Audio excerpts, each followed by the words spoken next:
as we look to do improvisations, the approach is very different from what you'd use by learning something from the oral approach, where you're attempting to duplicate what someone else played, or from reading music, where you're attempting to recreate what someone else played and then transcribed on paper.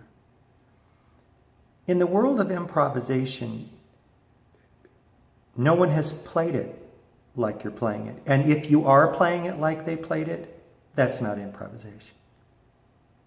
If you're trying to sound like someone else sounded when they improvised, you're not improvising. They improvised. So you have to kind of come into touch with finding improvisation directions within yourself. And the concept that I utilize mentally to do this is to think in terms of wholes. Now we're going to listen to a little bit of Camille Claudel by Kevin Dean from Moments Musicaux, the album. And we'll listen to it and we'll talk about the wholes.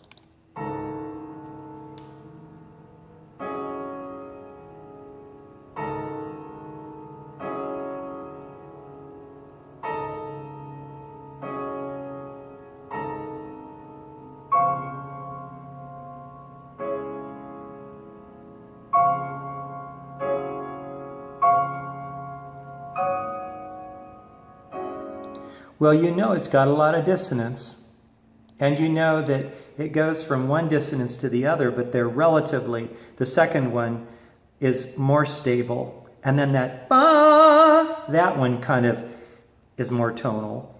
So you're kind of going from dissonance to dissonance with slight resolution, and then up. There's no real resolution occurring so far. So when I look at a piece of music like this, I just kind of think, you know, where are the wholes? Now, the wholes aren't necessarily a place where there's no music being played. It means within the fabric of the music, where might I be able to make something fit? So let's just play around and I'll try to fit in, just based on what I feel. Improvisation.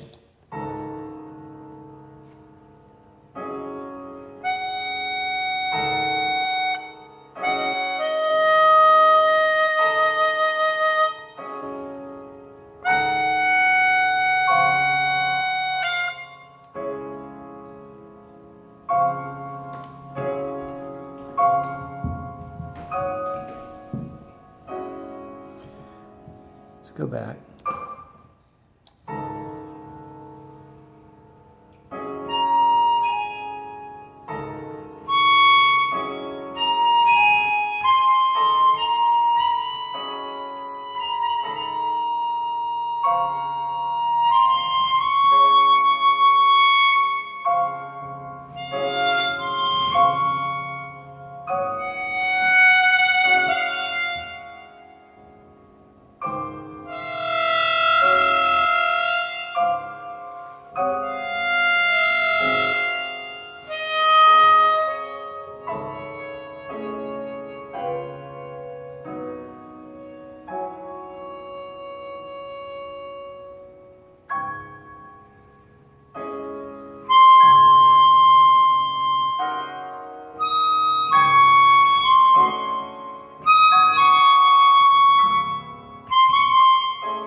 It doesn't matter what you play on that piece of music, it's never going to feel resolved.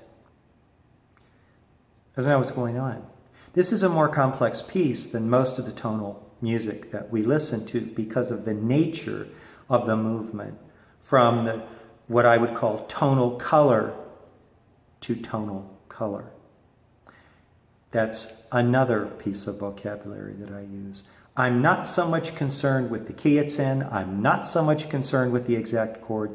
I am concerned with the tonal color, which means what does it feel like?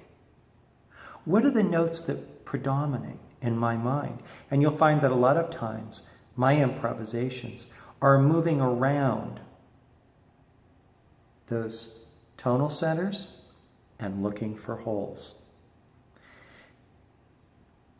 These are not the words that are used to describe classical music. They're not the words that are used to describe copying what somebody else did. They're words that I created to try and reflect the creative process, which I call improvisation. Key in the whole thing is to have faith in your ability to make some decisions about what's pretty and what works, and that your decisions can be valid. In the world of improvisation, nobody can tell you what's good and what's bad. There's no book to go to that says this is a good improv or a bad. No group of judges can determine definitively what's good and what's bad. Take a look at Thelonious Monk. Much of what he played for 10 years was considered hideous by his peers. He was thrown out of certain shows. They just said, you can't play. And yet, the whole world bent to his approach to music in time, and he's the one that stands out from the group in history. Wow, so much for going with the flow. He did say, where I'm going, others haven't been, and they probably won't be able to follow very well. And that turned out to be true. So we talked a little bit today about holes. We talked a little bit about tonal color. We talked a little bit about your faith in yourself and your sound, and that it's a solo road. Hope you enjoyed this.